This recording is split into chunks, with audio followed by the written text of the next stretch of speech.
Just don't continue it in the podcast, okay?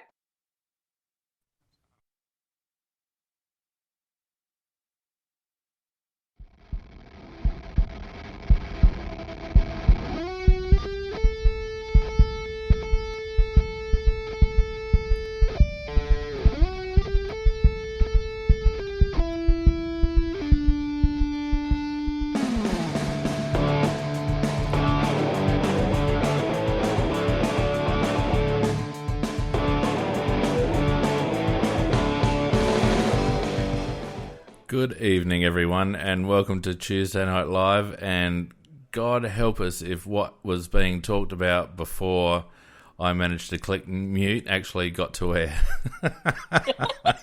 Because I clicked the wrong mute button. Oh, Jesus. Welcome again. No, it wasn't you, were just listening. But yeah, anyway, I'll listen to it later and either... Yeah, whatever. Let's continue. No Peter J tonight, which probably is contributing to the rabble already. So in his place, we're joined by PJ. How you going, mate? Hey, folks. How are we? Very good. Along with Macca and Nikki as usual. How are we, everyone? Yeah, we're good. I'm good now that I finally remembered where my drink is. I thought you were going to say something else. No. Right. There's nothing wrong with a bit of cricket chat, mate. Not sure what you're talking about. No. We're just talking about bat and balls, really, weren't we? Close. Yeah. Without further ado, let's go on to Nikki's news. Let's say I told you so, alright. Come on. We'll start off, as always, with a bit of the injury talk that's around. So we've got Sam Rowe, who unfortunately has done his ACL, so that's quite bad news for him and for Carlton. Yeah, and he actually kept running around for a while. But that's been done before. I think that those type, you don't realise that's how bad you've done it. The other interesting one is that Brayshaw is now on an indefinite break whilst he attempts to recover from the number of concussions that he's had. So that could be quite interesting as to how long that's actually going to be, because we know when Tippett had that series, the number of them, and he was out for quite a while too. Well, so I was going to say Brayshaw happened in round 2, didn't it? And he also got another hit in the VFL when he went back there. His knock, his most recent knock was hardly even a knock. No, it was pretty innocuous. I heard someone from North Melbourne on SEN last week, I reckon. Might have been Brad Scott, I'm not quite sure. But basically saying that they're going to take a very no-risk approach. Sorry, not North Melbourne. It was Melbourne, and it was Simon Goodwin talking about it. They're going to take a very low-risk approach with Brayshaw and just ease him through it. No timeline, and when he's ready, he's ready. So, Nicky, it's very interesting. I think the incidence of concussion has definitely gone up in recent years, and that's probably related to the speed of the game and the speed at which they hit. I think it's also what's gone up in terms of is that they're more aware of what actually is a concussion now, whereas previously I think a lot of players were still playing when they were concussed. So there's a whole lot of new medical information that's getting through and saying, no, this is what you've got to do. I mean, as soon as you go off or as soon as something like that happens, it's actually mandated now that, no, they have to be looked at. And if you don't get looked at, the AFL is going to send you a please explain. And we saw that with Port last year, that they actually got fined for not doing what they should have done in terms of player welfare. So I think that kind of comes into it a bit as well. And that last one where, as you said, PJ, it wasn't really much of a knock. That's kind of interesting because I know from the research that they did with the rugby players that what they found was for some people, it didn't matter what the G-force was. It could have been the smallest G-force, whatever, and they ended up with a concussion, whereas there was another player who was getting massive G-forces on the back of his neck and to his head, and absolutely no sign of concussion at all. So it differs for different people. Yeah, I reckon we're not far away from having just a mandated 1 week off after any concussion, just written in the rules. I don't think it's a bad thing, and I think from a liability perspective, they're just going to have to do it. It's interesting what you were saying, Nicky, because I remember Goodwin saying that a lot of the work they're going to do with Brayshaw is around neck strength to try and minimise, head snapping back and that sort of thing. So whether that's a contributor, who knows? But and Damp Squid mentions in the chat about Scott Stevens, which is a very similar one, Scotty Stevens, where you just have to touch him and he'd get concussed in the end. And then the other news that's come out is that Wingard has hurt himself at injury, so he's out for probably about 2 weeks. Shame. Well, I'll almost pick Port over the Cats now. He's been playing like shit anyway. No, yeah, he's been good the last few weeks. He's cherry picking. Yeah, and we've also got Greater Western Sydney. Interesting. So Steve Johnson is not going to get his 300 games this year because he's likely to be. I think they have actually ruled him out. He is out. Yep, and Lobb as well. And it's interesting that Lobb is a groin injury, and it's been quite a while since we've actually had some groin injuries going on. I mean, we had Brown last year. We've got Season this year, but they seem to have. The AFL as a whole has cleared up the issue that we had quite a few years ago with the osteitis pubis. I'll tell you what the interesting thing about the poor old GWS is that if you're still standing and not injured, you've got a good chance of a game this week. They've only got 26 to pick from. Yeah, well, they only had 6 in the NEFL last weekend, and a lot of their injuries are long term too. So they're probably doing well to be where they are at this stage of the season. I'd say that's true.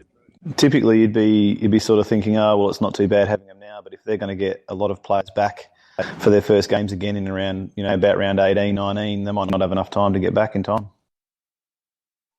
Yeah, the other kind of the big talking point was around the jumper punches, and the AFL is going to get a Cockwomble nomination for their little wrist slap thingy they're doing. It's a bit of a concern, but yeah, they're not going to do anything about it. They could come straight out and change the rule. They've actually done that before. They've changed rules part the way through the year before to fix something up where there's been an issue, and it obviously is an issue now with what's going on because players know they can get away with it. No, Gillon did come out last night and say that he's going to make sure it gets changed. He didn't quite say that. But the funny thing is, right, if you read the rules, it's the MRP are not actually following their own rules, are not following the AFL rules, because the AFL rules state that you may not hit anyone or attempt to hit anyone with a clenched fist. So it doesn't matter whether there's a handful of jumper in the way or whatever. If you hit someone with a clenched fist, doesn't matter whether it's in the face or in the stomach or wherever, it's striking. And the AFL, as usual, because they're so arbitrary with their decision-making, have created a rod for their own back. We see it in the way they administer rules on the field, and we see it in the way they administer rules through the match review panel. All they need to do is apply the bloody rules and not go, oh, yeah, but he's a good bloke, or, oh, yeah, it wasn't so hard. I mean, bloody Luke Hodge didn't even get cited this week. Ridiculous. Absolutely ridiculous. And you are right. It doesn't matter you're holding a good, when you've got nothing in your hand. A closed fist is a punch, and a punch is outlawed. Exactly right. Or even an attempt to punch is outlawed. You're not allowed to attempt to strike. But apparently these days it depends on outcome. Everything is outcome oriented. So if you deck someone but they get straight up, it's okay. But if you tap someone with their finger and they're out for 2 weeks, then you're going to get 4 weeks. It's just absolutely ridiculous. How many times do you think poor old Eddie's been punched in the guts in recent years? Yep. Weeks. The problem is our blokes haven't cottoned onto it and don't do it enough because they get away with it. Yeah, well, Charlie got away with it with $1,000. That was a retaliation. He got hit first, so he hit back. Yeah. And he's the one who copped it. Not that first hit by Turner. I just think it's a simple game if you actually follow the rules, and the AFL have only got themselves to blame with all this bullshit half the time, and it's whether it's... Like, look what happened with the hands in the back rule. As soon as they were black and white with hands in the back, sometimes people didn't like it because it was soft or whatever, but when they went black and white with hands in the back, the players adjusted within 2 weeks, and even though some of them were softer than others, you couldn't argue it because you weren't allowed to put hands in the back, end of story. And why they don't apply the rules like that across the board is beyond me, because if they don't, there's more interpretation, which means there's more error. Well, just explain this one to me, just for maybe I'm dumb or something, but you're not allowed to put your hand in, even just rest your hand on the back, and that's a free kick. Yet you're allowed to push like hell with a forearm. Well, that's because they've relaxed it again, Macca. But it's still contradictory. Of course it is. No, I agree with you. But what I'm saying is that when they first brought in hands in the back, it was black and white. And then over the course of the last few years, you've seen it be loosened, and now you're allowed to push with your forearm, and now you can put hands in the back to steady yourself and all that sort of stuff, because they've moved away from what they did by putting the hands in the back rule in the first place, because they don't like situations where soft frees are given. But in doing so, what happens is that they leave everything open to interpretation, which varies from umpire to umpire, which means that you get errors and inconsistencies. They should just be black and white rules, whether it be on-field rules or match review panel rules, whatever, and just bloody stick with them. I think part of the issue there, Phoenix, was that the umpires, the bosses, they seem to have a need to want to tinker with interpretations all the time, so that they actually got a job. Yeah, I agree. That's what it seems to be for me. It's like you used to have that forearm. You used to be able to just have resting your forearm in the back. You weren't allowed to push with it. Now you can push with it. Yep, that's right. And now you're allowed to rest your hands, but you're not allowed to push with it. Yep, and that's the thing. It's like you tweak it and you loosen the rule a little bit, and all of a sudden, here we are with interpretations again. Every season they have to have a buzzword, like a buzz. The latest thing. Remember tunneling and all that. Now it's the what's it called? Not deliberate, the insufficient intent or whatever. Every year they have to have a buzzword, and they create a rule that in order to fix another rule, but then that was introduced in order to fix a previous rule, and that just goes around in circles. The funny thing about the insufficient intent... Yeah, the funniest thing about the insufficient effort to keep the ball in, I have not seen one decision paid against the bloke who shepherds the ball over the line and then throws his arms out to the umpire. True. And it's like, well, if he shouldn't be shepherding the ball over the line, he should be trying to keep it in, because isn't the rule now is insufficient effort to keep the ball in? Correct. So it's just another bullshit rule. It's just stupid. And it has some merits, but it's to me it should be only used very, very sparingly where it's bloody blatant. Because sometimes I reckon if you kick the ball up 40, 50 metres down the ground and then it goes out, I reckon that's fair enough. Yeah. How many times did we used to see deliberate paid back in the day? Very rarely. Correct. And now we see it paid often on crowd noise or time of the game or position on the field. It's completely arbitrary, and it it gets paid against backs but not against forwards. That's right. And sympathy to the umpires on this one, because they're being required to read a player's mind. It's just absolutely ridiculous. They have to interpret what the player's intention was in terms of their disposal, whether they were trying to keep the ball in sufficiently. I mean, how many subjective conclusions do you have to reach in all that just to reach an interpretation? It's absolutely ridiculous. And name another sport in the world where incidents happen where the people in the crowd of both teams just have absolutely no idea what's going on. Exactly. I do remember when it was Footy Park, there used to be because we had back row and there was a bar behind us, and so there was a certain group that used to go and have a nice few frothies, and then they'd come up and stand behind us, and they were always very amusing. And particularly around ball ups, it was just all of a sudden one of them would just yell, "And the lucky number is!" Yeah. And you just wait for who was going to get the free kick. Yeah, sometimes you see a situation when umpire will pay a free kick, and neither side knows which side's getting the free, and no player knows they're getting the free either. I quite like it when all the players think it's one player that's got the free, and they're all sure of it. They all go one way, and the umpire gives it to somebody else, and they're all like, "What?" Well, the big players knew it wasn't them. The big one that gets the confusion is the ruck infringements. I mean, Sauce has been getting a bit of the rough end of the stick this year with that push free that keeps getting paid against him for some reason. And I'm sure to this day, neither ruckman really know why the opponent's getting the free. I certainly can't work it out. I heard one umpire explain it. It's because they reckon Sauce is standing where the ball's going to drop for the other player. So he's actually allowed to. So he's allowed to do that. Well, I can't see what's wrong with it, but they say he's taking their run. But if he makes position first into the drop zone, sorry, PJ, if he makes position in the drop zone first, then good on him. I don't disagree with you, but I did hear one of the umpires explain it because Sauce was going spare about it, and I heard him say, "You keep taking his drop zone." Sauce has been pinged a couple of times this year for engaging early. So touching the player before the ball up happens, but then I reckon it might have been the showdown. He was pinged for that same rule, but he didn't actually do it, and he was just confused. And they should just pay frees if they're obvious, pay them, but they just look for them. But it's impossible to engage early with the opposition at a centre bounce. You can't do it because you're starting on either side. of that line. I mean around the ground. Yeah. Okay.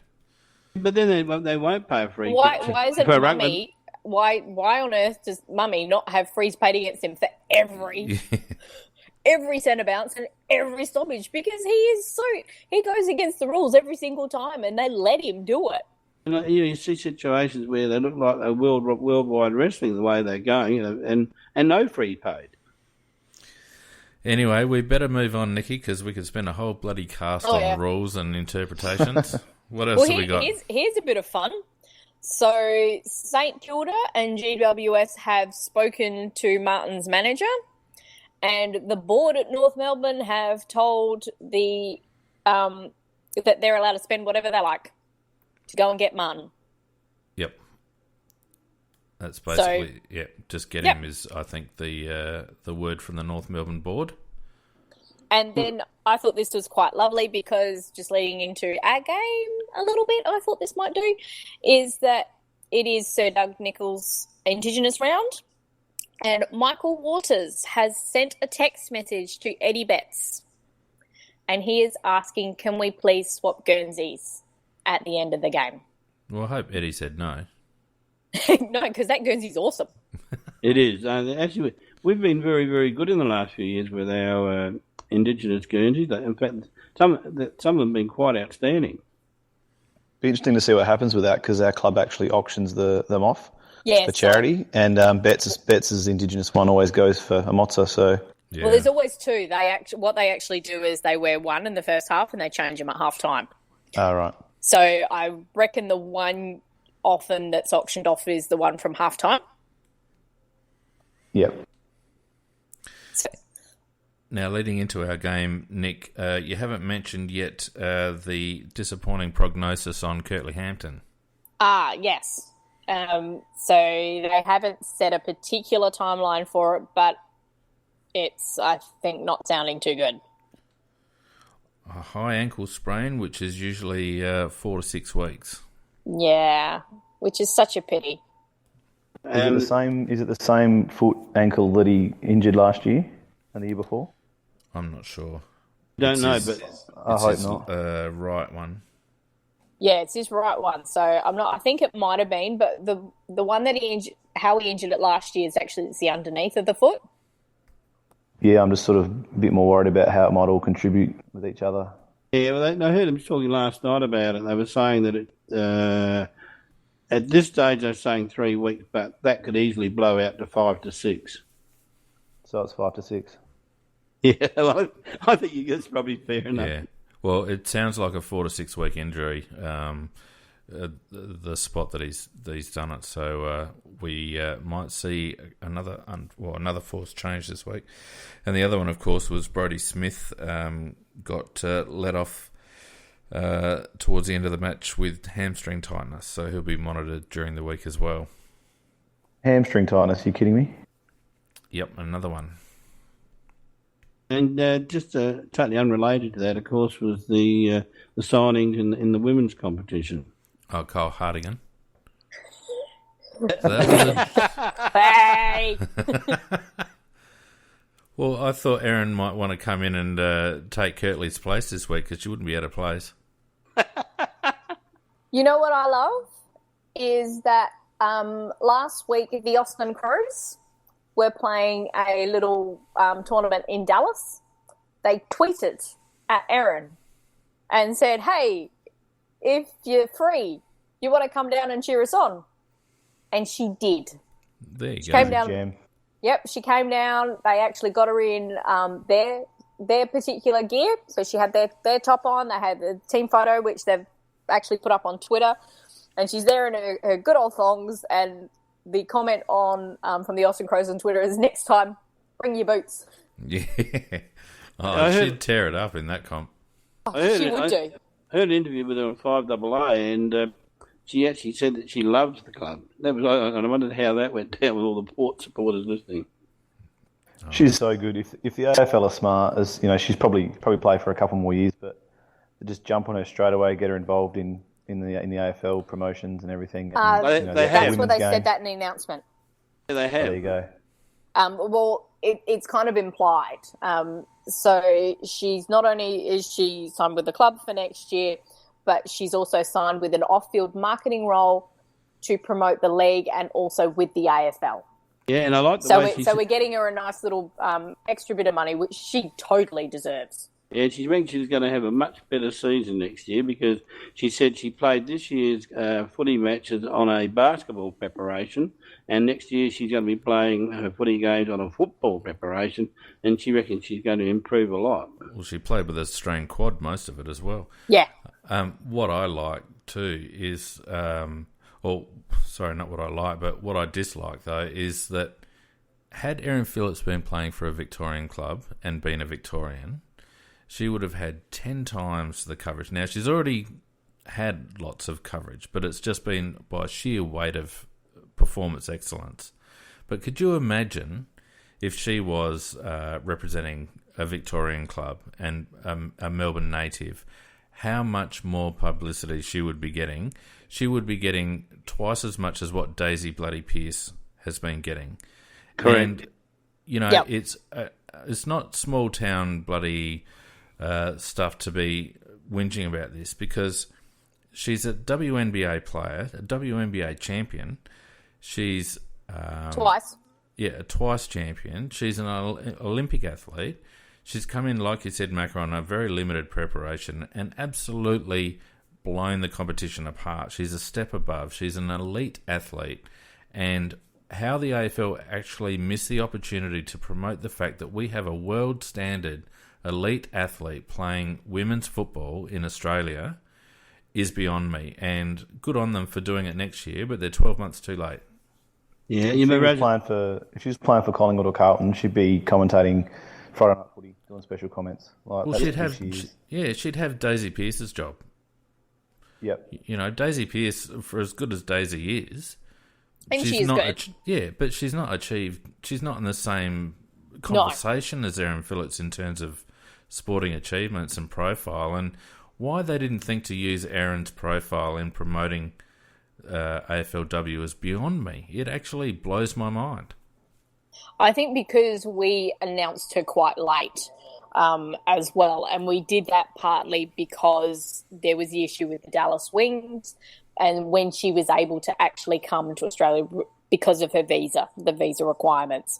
So even though we'd kind of signed her up and agreed to it quite early on, you notice our announcement was well after the draft, well after everything else. She was one of our last rookie announcements. So I think part of that is because of what we did and that was partly because of the issues to do with their visa, etc. Even so, the AFL weren't fully aware of what was going on. So what do you reckon? If we'd have signed up Usain Bolt to play this year for the Crows, but there was a mix-up with visas and we weren't quite sure when he'd be coming and all the rest of it, do you reckon that once he got here, the AFL would have gone, too late, can't do anything now? Good point. Yeah, but there's a difference with the Women's League. They had stuff all filmed, etc. was actually done quite early. Nikki? Anyway. Look, no, I normally don't like letting the AFL off the hook. I do agree with you that they should have done more once it is. But I think you just have to look at the few comments that were made, and like Daisy herself made after Erin's first game. They thought, she's okay, but she probably, that was just like a one-off kind of thing. And then she came out in that Bulldogs game. So she took a lot of the players by surprise as well. Yeah, clearly we all knew that she could play footy just from, her time in her teen years. We've seen enough of that. But talk about a high-profile player coming and playing a fledgling sport. And particularly when they were pushing a lot of the other Olympic crossover athletes. Exactly. So, anyway, just a gripe of mine, but never mind. And well done to Kyle as well. You're right, PJ, for the 3 extra years now. Yep. That he's still going to be with us. What do you think about that, Mako? Well, I would just have to have our lobotomy machine and our anti-lobotomy machine ready, because sometimes he makes his brain fades and sometimes he doesn't. But overall, I've got to be honest, he has improved vastly over the period he's been with us. And maybe in the next 3 years he'll get even better, and then I'll shut up about it. I like him as a player, and I always have. And I think he's actually a really nice mix down in that back six. And people forget how young he still is as well. We've got such a young defence. Look, he's got a lot of talent, no doubt about it. But it's his decision-making that scares the living daylights out of me at times. He's an absolute legend of a bloke too. Does heaps of work. He does. With different people and special kids and stuff, so he's a legend. Yeah, well, he's just got to tidy it up a little bit with his decision-making or the execution of that decision. And then he'll be a very good player, because he's got pace, he's got strength, and he can stand talls and smalls. And look, I actually do like the guy, and I like the way he plays, but that's the one thing he just scares me all the time with. So I'm going to play devil's advocate here, and I reckon 3 years is pretty generous. I think he's generous too. Probably 2 might have been good. I don't know. He might have. Well, would he have had interest from other clubs? He did. I don't know. Yeah, but I think on his current form, he probably does deserve it, and particularly if you want to keep him, as you say, against other clubs bidding for him. But he said they didn't even bother to consider him because he just wanted to stay in Adelaide with Adelaide because he's very happy. So why give him a 3-year deal? Or is the issue now that the 5-year deal seems to be the norm? So 3 years is the old 2 years. Yeah, but Kane Corns wrote an article today, and I thought... who gives a shit what he says? Let me finish. He wrote an article, and he said that there's a big risk with 5-year agreements, and I think there is. And I think Phoenix would look at Jenkins and say, yes. Well, it's only a problem if you can't get out of them. And, of course, we can get out of them by trading the player to another club. It just depends on how much of the salary goes with and how much stays on the sheet. I think 3 years for Kyle Hartigan, and I have always been a Hartigan fan, but I just think there's a real change in our list management and our contract management strategies over the last 2 or 3 years, because there's no way that Kyle Hartigan would have got a 3-year contract 5 years ago. No, he definitely wouldn't have. But 5 years ago, Jenkins wouldn't have got 5 years either. And what do people think? What do you think? So, are you actually trying to support me there, Nikki? No, I'm saying that in the current climate of what it is, we're still thinking old school contracts where they've actually moved into slightly longer term ones now. That's just the way it's gone. Well, we had David McCabe with his 4-year contract, Nicky. I just don't see the point in putting him on for 3 years. I mean, if the guy doesn't want to leave, and his interest is at other clubs is going to be, lukewarm at best, why tie up that salary for 3 years? Even though he said he didn't consider it, my understanding is that there were about 2 to 3 clubs that were chasing him quite strongly. And the other thing, I don't know which clubs they were, but they were Melbourne ones. But who cares? The other thing, though, Phoenix, you've got to take into account is that it does actually work in favour of the club a little bit when it is a little bit longer, because when the salary cap goes up, unless they've got a clause in there, which most of them don't, well then, like in Cardigan's case, I'm sure there would be an escalation clause. He just gets a certain amount. I disagree with you. I would say any contract done this year would be accounting for the CBA, and any player agent that didn't account for the CBA and contract negotiations should be sacked. There's not a possibility in hell, Macca, that Hardigan's contract doesn't account for the CBA increase. Not a chance. No, maybe that's right, but they were talking about Buddy Franklin. They were saying that Franklin's really not going to get paid that much by the time he gets near the end of his contract, because he has no escalation clauses at all. Yeah, but the other side of that is that he's not going to make 10 years. There's no way he plays to the end of that contract, and they've still got to pay him out. Yep. So that's actually incredibly smart by Pickering. Except for, who's the GWS player that North were chasing? Young Kelly. Yes, and they were talking about that what is a ridiculous, huge amount, and for the millions he was going to get paid, until they actually broke it down and realised he was going to get paid the huge amounts at the start, and then he was going to be on pretty pissy salary towards the end. Correct, yeah. Actually, Kelly's a hell of a player. And apparently, I think Adelaide is making a bit of a play for him as well. I'm not saying we'll get him, but he's a player, who gets a heap of the ball and uses it beautifully. And like Sloane, he's been tagged, but he's very, very clever at getting out of a tag. I watched him, and he's got every trick in the book of getting out of the tag, and he's a damn good player. And I tell you what, loved him at Adelaide. Yeah, I just hope we're not backing ourselves into a corner with regards to these contracts. I mean, we've given long-term contracts to Eddie, to Jenkins, to a couple of others. We've got some players coming out of contract next season. Brad Crouch is another one that's had a long contract. We've got some contracts to sign next season, and CBA notwithstanding, and obviously JR hopefully knows what he's doing, but to me, I think Hardigan's done very well to get a 3-year deal. And it might be he got the longer term, but less cost. That could be something that we've done as well. That's what I'm getting at. That we gave him security. Sorry, PJ, what were you saying? Sorry, Nicky. Feen said before that any manager worth his salt would factor in CBA, and all of the contracts would have that factored in. What does that mean then for 2 of our players who are currently saying that one of the reasons that they haven't signed yet is because they're waiting for the CBA, Lever and McGovern? Maybe because the way they account for, and I don't know obviously, but my guess would be that contracts would be written with a percentage increase. Like, so if the CBA goes up by X, then my contract will go up by X.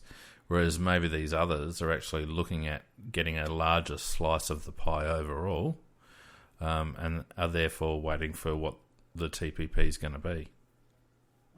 Okay.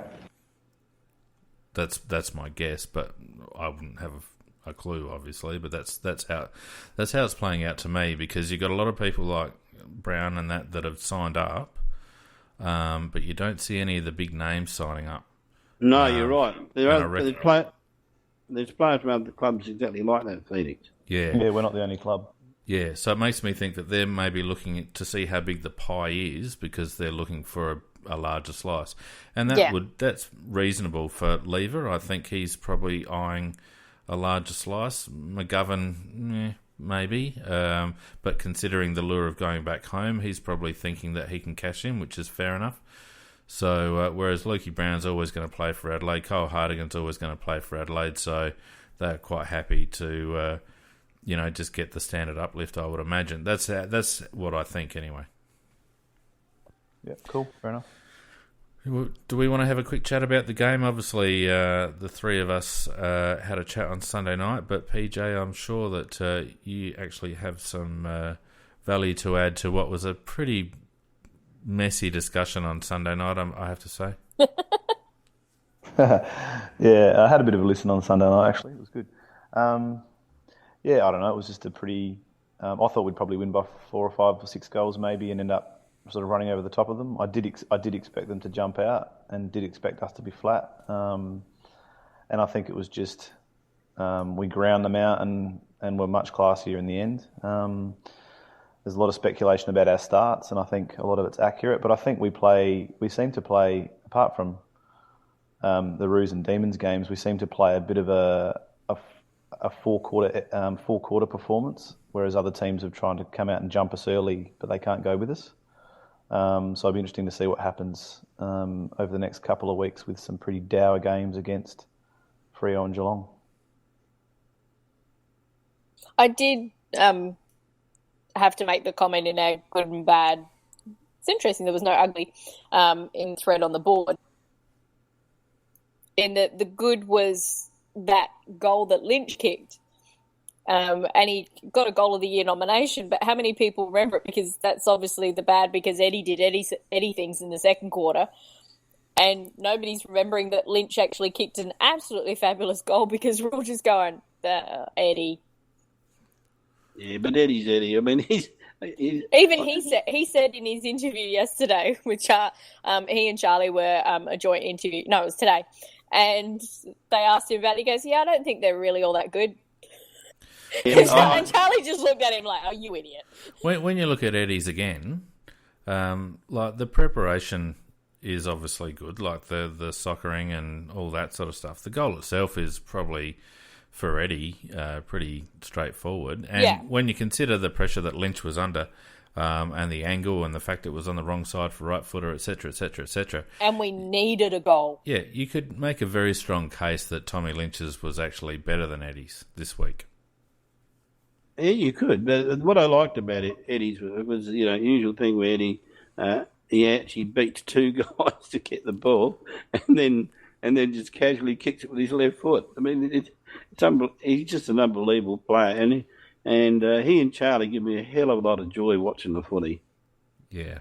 Getting back to what PJ was talking about earlier, though, our starts obviously continue to be a worry, and whilst we're able to get over it against the lesser teams, teams that are willing to or able to go with us for longer periods of the match cause us great difficulty. And, had Brisbane kicked straighter, they would have been a little bit further in front and maybe had their tails up a little bit more after quarter time, whereas we were able to reel them in fairly quickly and kick on simply because they were inaccurate in the first quarter. So I don't think, as we were talking about on Sunday night, I don't think any of our questions were really answered on the weekend.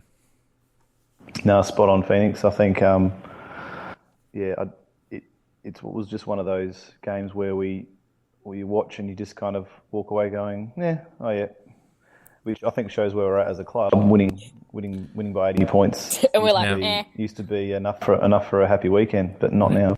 Now, PJ, are you using a plug-in microphone in your phone? Headphones? Yeah, is that got a mic on it, that headphones? No. Because your mic's sort of dropping in and out as if the plug, the stereo cable going into your phone is just sort of clicking in and out. Okay, how's that? Yeah, that's good. Keep it at that distance and then we can actually hear you. Okay, cool. Question to PJ, what did you think of our debutants? Hugh Greenwood's a bloody ripper. He's okay. He was absolutely fantastic. Doesn't need too much explaining. Like his little burst of speed that he's got. I thought Gallucci was I was really impressed with him actually. He's a goer. He reminds me of Luke Dowhouse, and he just doesn't get pushed off the ball, which was good, unlike some of our senior players. I think that's a very good, pretty accurate description. Yeah, I think I saw somebody else that described him as Dowhouse as well, and I went, that makes sense. Just after remembering how he was playing, it's a very similar player. I think he's going to be a very, very good player once he bulks up. Don't you think, PJ?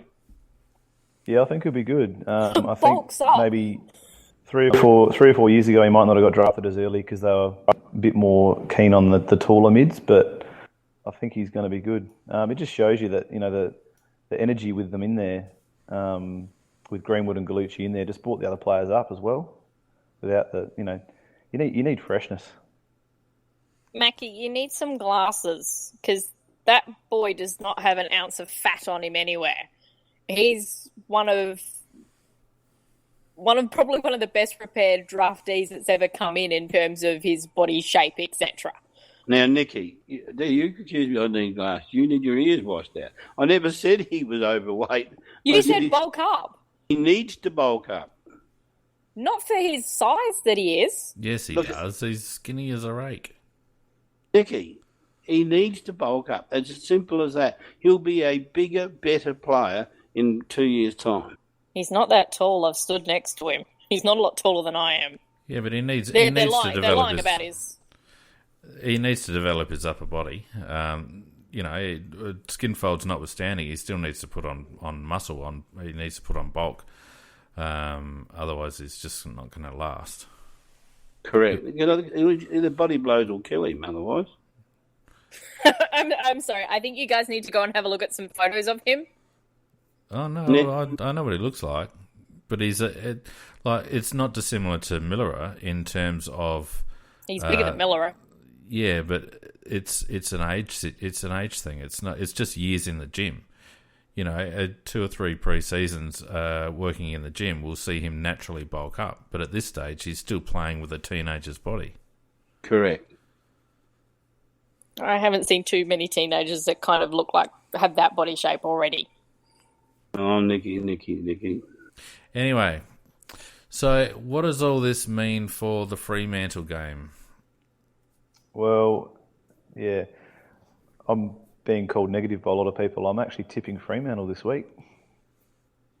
That's possible. They're playing very good footy. I think their midfield is elite, and I think ours isn't. And I think Ross Lyon will come over with a 4-quarter plan, and I think we struggle against teams that are willing to bring that. Interesting that we've had a few Fremantle supporters come in and talk about, and they are incredibly surprised about how much we're actually downgrading our own team. And their comment was the fact their games is they actually have really poor starts, and they have to be within 4 to 5 goals at halftime, and then they'll try the run over. So I think this is actually going to be interesting. If they've got poor starts and we've got poor starts, who's going to have the better poor start? Might have a 0-0 draw at quarter time. And to me, we keep building and building as the game goes on, and I'm not sure. It's going to be interesting to see what happens, because there's a real contrast between the two styles, what's happened so far in the year. I'm kind of interested in it. And while that midfield is very good, it's still been a bit up and down. They haven't quite clicked fully. They're still working quite well. I do agree, PJ, but yeah, they're sort of pretty interesting. They don't have to click. They just have to play the way they always play, which is tough inside. And if ever there was a team that was designed to carry out the How to Beat Crows blueprint, it's this current Fremantle team.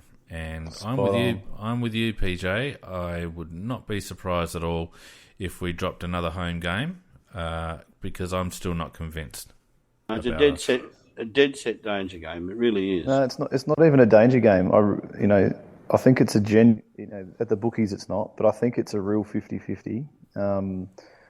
I think it'll be tight. And so Nicky said earlier that a lot of the Fremantle people are saying is if they're, 5 or 6 goals down at halftime, if we're 5 or 6 goals up at halftime, I think we'll be fine. Yeah. I just think it'll be a long, hard, close 4-quarter game, and I just at the moment I can't see us doing that. We're not functioning hard enough at the moment. Well, for me, this is the one where we'll actually see if we've learned anything from the last 2 losses. Yeah, it's almost a perfect game. Yeah. We're going to have... Sorry, we're going to have Blakely who will be tagging Sloane, so Sloane's going to have to... And Blakely is a good tagger. So that Sloane's our number one man. He's going to be tagged very tightly by Blakely. And when you take a look at the other players in the midfield, like Neil and Mundy, Five, these are top players. And admittedly, I think Five is probably only about 70-80% of what he can be. That's still pretty bloody good. But it's still pretty good. So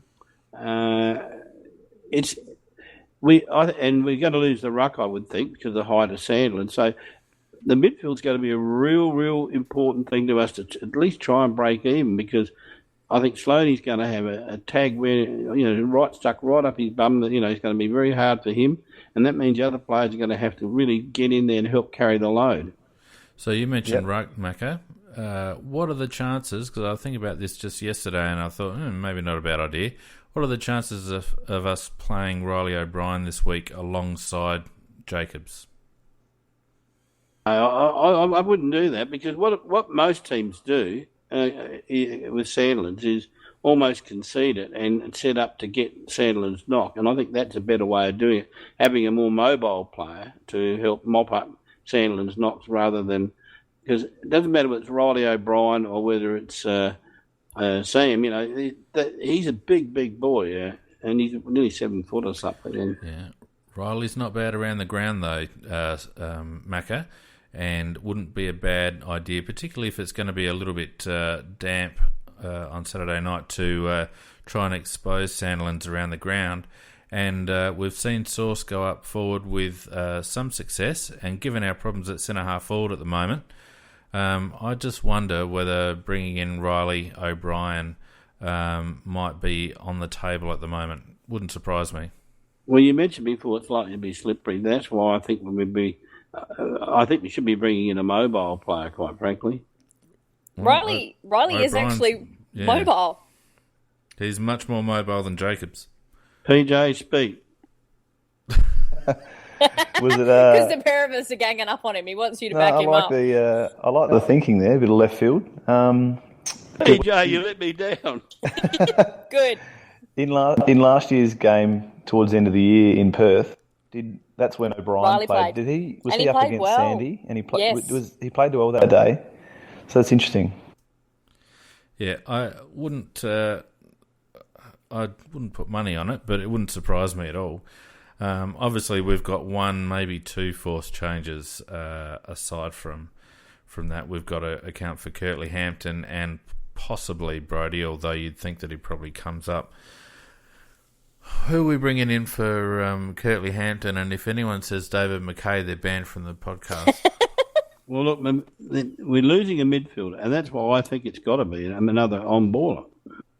Well, or do we bring a forward in and we push Hugh more in the midfield? Well, I mean, it's 2 ways of doing it. But because Hugh is like Kirtley. He's the taller, bigger body. To me, he's the ideal replacement for Kirtley. And we played him, once we lost Kirtley, Hugh actually went into his rotation in the middle in the last quarter. Can we bring Jono Beach in? Oh, I wish we could, but I bet you we don't.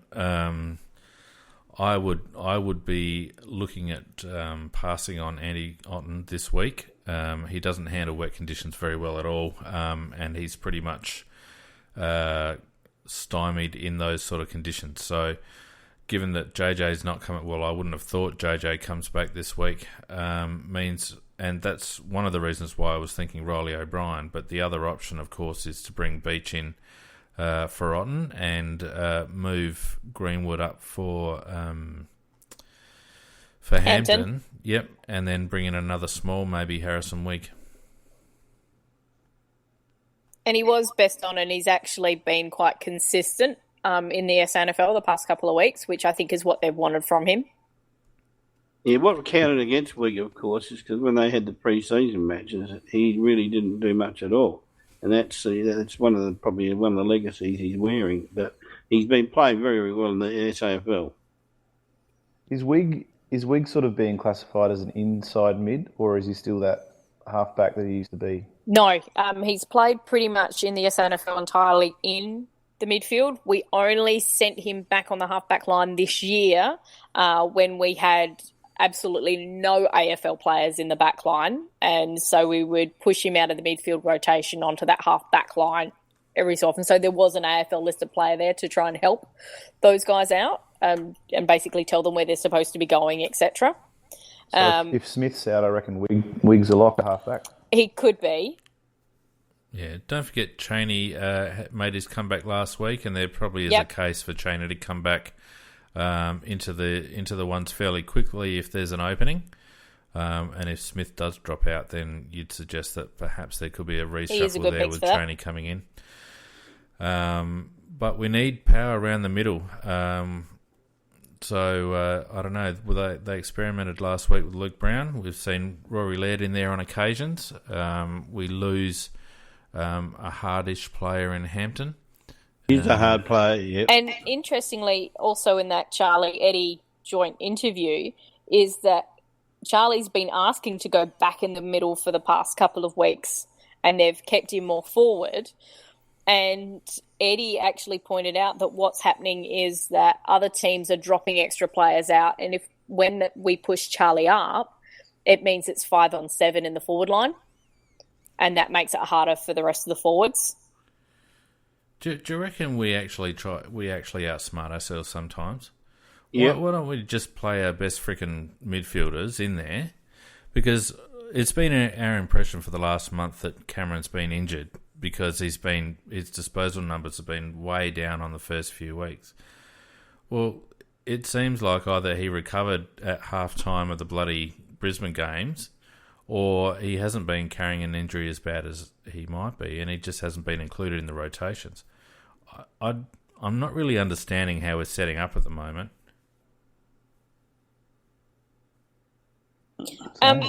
Well, what's also been happening, because I know Melbourne did it, and I saw North were doing it a bit as well, is that instead of having one player off the back, they were playing two. Correct, yeah, they did. North Melbourne did. And Melbourne did it at the start of the game and persisted with it for the whole game as well. Yeah, they I think what we're seeing a bit more this year is just much more variety. So last year, it was Jacobs, Sloane, Thompson, Lyons. That was every single week. It was just the same four plus Douglas and whatever. I think throwing a few more people around in different matches, they're just trying to see what they've got, I guess. But I don't know. What I'd actually like to see is they chuck someone in there who can actually get in under Sauce's tap and not get bullied off the frickin' contest. I don't care who it is. They could put in bloody Joe the boot starter for all I care. I just want someone to bloody maintain their position in the midfield and not get pushed around. Is there any chance of Thompson playing? No. Shut up. Look, You're banished, Macca. He's what on the list. Doing? He's on the list. I have to suggest his name. No, you don't have to do anything. I wanted to get the reaction. Don't be stupid. Stop trying to dig yourself out of the hole you just dug a hole most of the way to China. No, I wouldn't pick him myself. I just wanted to see what you guys thought. So what do we reckon? Likely changes in for Hampton, probably. I have a horrible feeling when I know what it might be. For me, I think it should actually be between Wigg and Beach, depending on what we're doing regarding the setups. Yeah, and I don't reckon Jenkins comes back in yet either. No. Jenkins doesn't come back in, but I've got a horrible feeling it could be McKay. McKay must play an SANFL game. He has to just play a shitty local oval as punishment. He just has to. North Adelaide. Yeah, well, he's got form. The last time he got dropped, he didn't actually play an SANFL game. Anyway, I hope that Jono Beach gets a run. I think Andy Otten needs a rest in the twos. I reckon he gets found out in the wet. And do we reckon Galucci stays in? I think he did enough. Yeah, I reckon. Yeah, I think so. And the fact that gut run he did at the end of the game was with a minute 46 to go, said that he's got the tank to play AFL at the moment. Yeah, It's the tank. It's a very good game to test the lad, you know. I'll tell you that because Fremantle are a tough, hard side. We're going to find out a lot about our team. Well, and not only that, but they've got McCarthy up forward playing all right, and they've got our nemesis, Michael Walters, up there who kills us every freaking time we play him. Yeah, he's a very good player, very good player. So, and our forward line, as talented as it is only just going at the moment. And if it's wettish conditions, then that will, further reduce the likelihood of a high-scoring game. Oh, I don't know how much Freo's paying on Sportsbet, PJ, but I might have a bit of a saver this week. They started out about $5.50, and I reckon they're not much lower than that now, so I might have a crack. Yeah, I'm with you, I think. Macca and Nikki, thoughts, tips? I'm keeping the faith, but I think it'll be a close game. So I reckon maybe 4 goals. I'm thinking Adelaide by about 13 points. Freo by 7 points, tight all night. Yeah, I reckon Freo by 3 goals as well, tight all night. And I reckon I almost put, Macca, I'd almost put your super fund on us being behind at quarter time. My God, you're not touching that. Mate, you double your money. What about Stiffy's left one? Oh, Stiffy's left one, we can always bet that. I think we've betted a number of times. All right. That guy's been denutted 100 times. Okay, well, without further ado, let's get into the famous cockwomble of the week.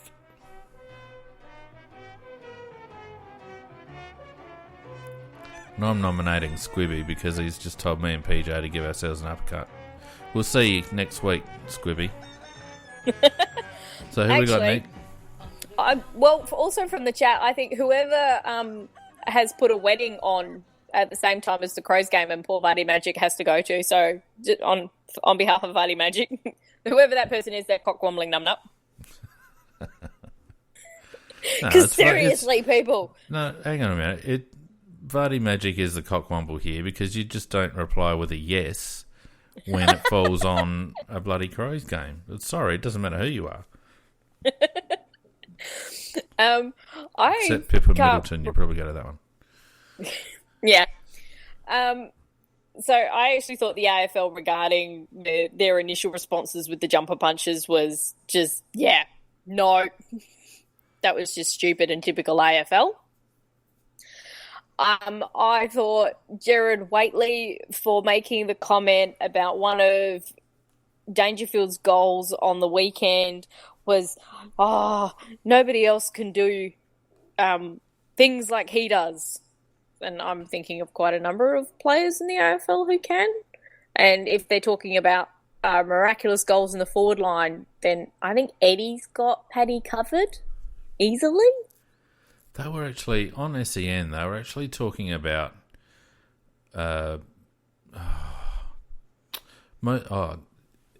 most inspirational players of all time this afternoon. Yeah. Right? And who was it? It was buddy Francis Leach and... who was the dickhead that was with him? I can't remember. But he was the dickhead. He nominated Joel Selwood as the most inspirational player of the modern era in terms of carrying teams on his back. And I'm thinking, what, you didn't see Paul Kelly play or Michael Voss? Yeah. Lenny Hayes. Joel Selwood, Lenny. For God's sakes? You've got to be shitting me. He'd be up there though, because I mean he ought to be a hunch. He's had to carry him so many times. He ought to be a hunchback. Would you call him inspirational though? I wouldn't call it inspirational. No, that's where probably if that's the definition of inspirational, there's been better in inspirational. Paul Kelly was a very good example. I remember him. I think it was Kelly who dislocated his shoulder and just whacked it back in again and kept playing. Yeah. Yeah. There's been so many and the number of times we saw Rashudo. Yeah, well, Rashudo wasn't even mentioned. They were mentioning guys like Nick Maxwell. But not who? But not mentioning Mark Rashudo. Unbelievable. Right. Nick bloody Maxwell. I know. The man who should never have been captain. Oh God, I think that's just winning. Because that's just pure you know who it was? Ignorance. You know who it was? Francis Leach. It was Chuck Berry. Darren Berry. Oh, God. You should have guessed. You did say dickhead. And, he's a Saints supporter and doesn't even mention Lenny Hayes.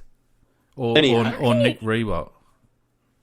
Oh, Nick's done some amazing things. The other thing in clueless old footballers, so on the couch on Monday night, they started discussing, okay, we're over a third of the way through the season. Let's talk about the coaches, who's doing really well. And so Dunstall took Pike and said, oh, yeah, they're 7-2. Yeah, they've had 2 bad losses, but they've got a star-studded forward line. They've got a blue-collar midfield because they've only got 1 A-grader. We don't know who the rest are. Well, maybe if you paid attention, you might figure out they're actually better than what you think they are. And then he actually said that our backline was just workmanlike and blue collar. And I'm thinking, so all Australians and Brodie Smith and Daniel Talia are blue collar. And Rory Laird, who's possibly going to get was in the squad. And yeah, he's only blue collar. And Luke Brown, who kind of beats every small forward, but you don't know who he is. So yeah, he's just blue collar. And Jake Lever, one of the best of his draft years so far. Yeah, so he's just blue collar. And then they nominated somebody else. And then they nominated Ken Hinkley. And the reason they all decided to go with Ken Hinkley was because that defence is the best in the league. Yeah, I hate to tell you boys, who's the defence played? No wonder they're the best in the league. I couldn't believe that, Nicky. I did hear that it was Ken Hinkley and the reasons why, and I thought, that's crap. And I tell you what, they certainly got towed up in defence when Homch was out for those few weeks. So I think it's a one-man defence, really. Homch is a beauty, but the others are pretty average. Yep. So shall we say just AFL commentators in general are all bit cogwombles at the moment? I'd like to say just the AFL in general. Everything. Just the whole thing? Everything we've spoken about. Well, the cockwomble it's kind of got to make us laugh at the same time, and I reckon the one you nominated probably will, because the fact that they're 2 St Kilda supporters and neither of them mentioned Lenny Hayes or Nick Rewalt is just...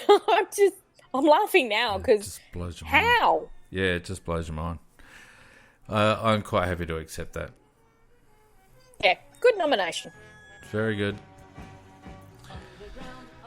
And that takes us to the end of our show, guys. I've managed to do Peter J proud and keep it under 3 hours 95 minutes.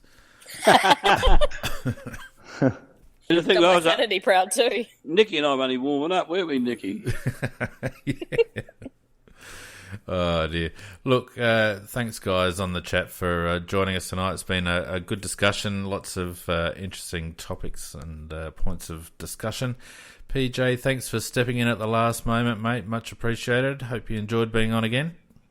No worries, certainly did. Thanks, guys. I have to say, mate, that the quality of the chat did drop away a little bit without your presence there. I think that the lads actually missed you a little bit. Some of them could be girls, we don't know.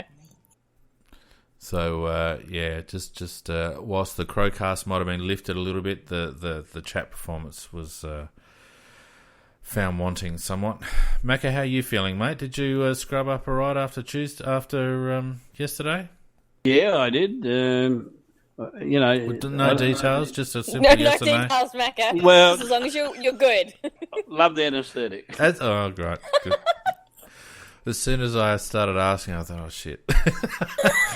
which was quite topical, really. Very, very close. Now, a whole lot of people are going to have no idea why people just lost it. Oh, dear. Oh, dearie me. All right. Well, look, on that rather tardy note, let's call a night. So thanks, guys. Don't forget you can follow us on, what is it again? Facebook and Twitter at AFL Crowcast. I don't know. You run them. I know, right? Well, use that term loosely as well. If you're listening to us on iTunes, please give us a star and a review on iTunes. It helps with our whatever it is.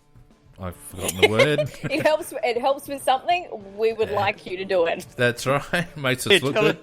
And they can tell us what it is too. Fuck. See, after we've actually done pretty well, now we just go. Yeah, no, that's it. Scorpus will be back to straighten the whole thing up on Thursday night with the preview, and even though it's coinciding with the Port Geelong game, I'm sure there'll be the usual listeners, so we'll particularly see. if McKay is named. Oh, well. Oh, the rant would be epic. How stiff do you got to be being Scorpus, and the only night that McKay gets dropped and he's too crook to do his own podcast, No! and he didn't get to say out David McKay.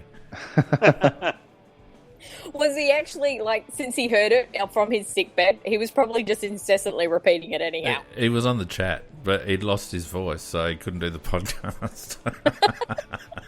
Poor bastard. And on that note, let's get out of here. Thanks, guys, and we'll see you on Thursday night for Teens of Preview. Catch Thanks, you later. guys. Let's go talk some cricket. Yeah.